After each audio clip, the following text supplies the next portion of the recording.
Good morning students. आज हम कक्षा 11वीं की संस्कृत की पाठ्य पुस्तक शाश्वती भाग 1 में संकलित पंचम पाठ की व्याख्या करेंगे। पांचवें पाठ का नाम है सौवर्ण सक्टिका। सौवर्ण का अर्थ है सोने की, सक्टिका का अर्थ है गाड़ी, सोने की गाड़ी। ये पाठ मृच्छकटिकम नामक ग्रंथ से लिया गया है। मृच्छकटिकम दो शब्दों से मिलकर बना, मृत और सक्टिका। मृत बोलते हैं मिट्टी, सक्टिका का अर्थ है गाड़ी। तो मृच्छकटिकम ग्रंथ महाकवि शूद्रक द्वारा रचित है। इस ग्रंथ का नायक चारुदत्त है और नायिका वसंत सेना है। चारुदत्त जन्म से ब्राह्मण होता है, परंतु बनिए का कर्म करता है और व्यापार में नुकसान होने पर बाद में गरीब अवस्था में आ जाता है। चारुदत्त के पुत्र का नाम होता है रोहसेन और चारुदत्त की दासी होती है जिसका नाम होता है रदनिका। तो इस पाठ में 4 पात्र आएंगे। सौवर्ण सक्टिका जो ग्रंथ है इसमें नायक का नाम चारुदत्त, नायिका वसंत सेना। वसंत सेना नृत्य आदि के कार्य के द्वारा जो है अपना जीवन निर्वाह करती है और चारुदत्त से वो प्रेम करती है। चारुदत्त की दासी का नाम मैंने बताया रदनिका। तो 4 पात्र इस नाटक में हैं। व्याख्या हम आरंभ करते हैं। व्याख्या पहला अनुच्छेद है, देखें। ततः प्रविशति दारकम गृहीत्वा रदनिका। ततः उसके बाद प्रवेश करती है, दारक का अर्थ होता है पुत्र, गृहीत्वा लेकर के रदनिका। रदनिका किसके पुत्र? चारुदत्त का जो पुत्र होता है रोहसेन, उसको लेकर के रदनिका रोहसेन पुत्र को लेकर के प्रवेश करती है। रदनिका कहती है, ये संवाद है आपस में। रदनिका कह रही है, एहि वत्स सक्टिकया क्रीड़ा वह, एहि आओ पुत्र सक्टिकया गाड़ी से खेलते हैं। क्रीड़ा वह द्विवचन में है, दो द्विवचन में, तो गाड़ी से खेलते हैं। दारक कहता है पुत्र, पुत्र का नाम मैंने बताया रोहसेन। स करुणम करुणा के साथ, रदनिके किम मम एतया मृतिका सक्टिकया, हे रदनिका क्या मैं इस मिट्टी की गाड़ी से खेलूं? तामेव सौवर्ण सक्टिकाम देही, तामेव का अर्थ है वही, ताम उसको ही, एव का अर्थ है ही, सौवर्ण सक्टिकाम सोने की गाड़ी को, देही का अर्थ है देव, उस सोने की गाड़ी को ही दो। रोहसेन उस सोने की गाड़ी के विषय में कह रहा है, आपको बता देता हूँ। रोहसेन जो चारुदत्त का पुत्र है, ये पड़ोस के एक बच्चे की गाड़ी से खेलता है। उस पड़ोस के बच्चे की गाड़ी जो है वो सोने की बनी होती है, सोने की गाड़ी होती है। तो चारुदत्त गरीबी अवस्था में जीवन यापन करता है, तो पड़ोसी का बच्चा जो है अपने सोने की गाड़ी ले जाता है। तो ये बच्चा चारुदत्त का पुत्र जिद करता है कि मैं तो सोने की गाड़ी लूँगा। तो रदनिका जो दासी है चारुदत्त की, वो मिट्टी की गाड़ी से उस बच्चे को, मन को बहलाने की कोशिश करती है। तो रदनिका आगे कहती है, स निर्वेदम निस्वस्य।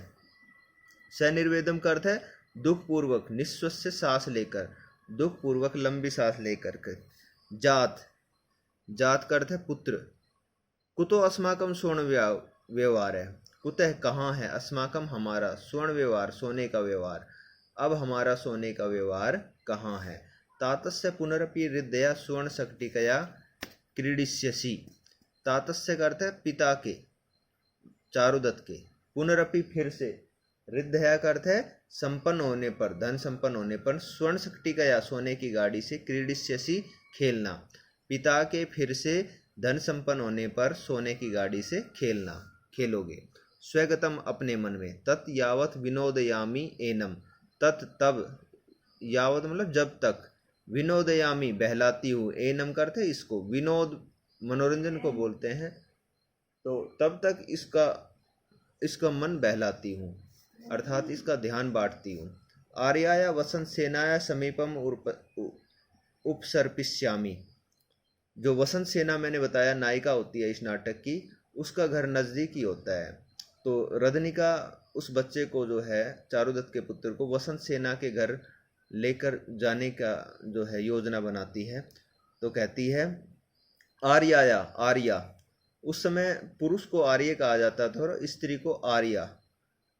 आर्या वसंत सेना के समीप पास में, उपसर्पिष्यामी लेकर जाती हूँ, उपसृत्य पास जा करके, आर्य प्रणमामि, हे आर्या प्रणाम करती हूँ, रदनिका वसंत सेना को प्रणाम करती है। तो पहला अनुच्छेद हो गया। दूसरे अनुच्छेद पे चलते हैं। वसंत सेना कहती है रदनिके स्वागतम ते, हे रदनिका स्वागतम ते का अर्थ तुम्हारा स्वागत है, तुम्हारा स्वागत है। कस्य पुनरयम दारक है, दारक का अर्थ पुत्र, कस्य किसका, पुनः यह, अयम का अर्थ यह पुत्र किसका है। अनलंकृत शरीरो अपि चंद्रमुख आनंदयति मम हृदयम, अनलंकृत का अर्थ है आभूषणों से रहित, शरीर अपि शरीर वाला होकर भी, चंद्रमुख चंद्रमा के मुख के समान, आनंदयति आनंद दे रहा है, मम हृदयम मम का अर्थ है मेरे हृदय को, आभूषण से रहित होने पर भी ये शरीर से चंद्रमुख के समान, इसका जो है मुख चंद्रमा के समान मेरे हृदय को आनंद दे रहा है। रदनिका कहती है एस खलु आर्य चारुदत्तस्य पुत्रो रोहसेनो नाम, रदनिका कह रही है एस यह, खलु निश्चय ही, आर्य चारुदत्त के का पुत्र रोहसेन नाम, इसका रोशेन नाम है और आर्य चारुदत्त का ये निश्चय ही पुत्र है। वसंत सेना कहती है बाहु प्रसारिय, बाहु प्रसारिय, बाहु करते दोनों हाथों को, भुजाओं को, प्रसारिय फैला करके, एही में पुत्रक, में मेरे, पुत्रक पुत्र, एही आओ, आओ मेरे पुत्र, आलिंग आलिंगन करके, इति अंके उपवेश्य, अंक बोलते हैं गोद में, उपवेश्य बैठा कर, गोद में बैठा कर, अनुकृतम अनेन पितु रूपम, अनुकृतम मतलब अनुसरण कर रहा है, अनेन इसके द्वारा, पितु रूपम पिता के रूप का इसके द्वारा अनुसरण किया जा रहा है, बिल्कुल पिता जैसा है। रदनिका कहती है न केवलम रूपम शीलम अपि तर्कयामी, केवल रूप नहीं शीलम होता है स्वभाव, तर्कयामी मैं बताती हूँ इसका स्वभाव भी पिता की तरह है। एतेन आर्य चारुदत्त आत्मानम विनोदयति, एतेन इसके द्वारा अर्थात पुत्र के द्वारा, आर्य चारुदत्त आत्मानम अपने को, अपने मन को, विनोदयति बहलाते हैं, विनोद का अर्थ होता है बहलाना, इसके द्वारा, इस पुत्र के द्वारा आर्य चारुदत्त अपने मन को बहलाते हैं। वसंत सेना कहती है अथ किम निमित्तम एस रोदिति, अथ किम किस, निमित्त बोलते हैं कारण से, एस यह बालक, रोदिति रो रहा है, किस कारण से यह बालक रो रहा है। इस प्रकार दो अनुच्छेद हो गए हैं। आगे के अनुच्छेद अगले पार्ट में देखेंगे।